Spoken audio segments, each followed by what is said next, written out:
hahanapin.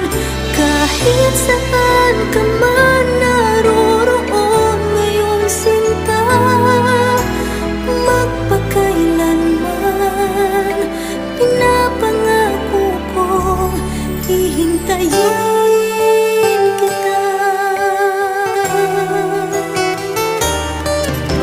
Akala ko pagmamahal mo ay akin, ngunit sa isang saglit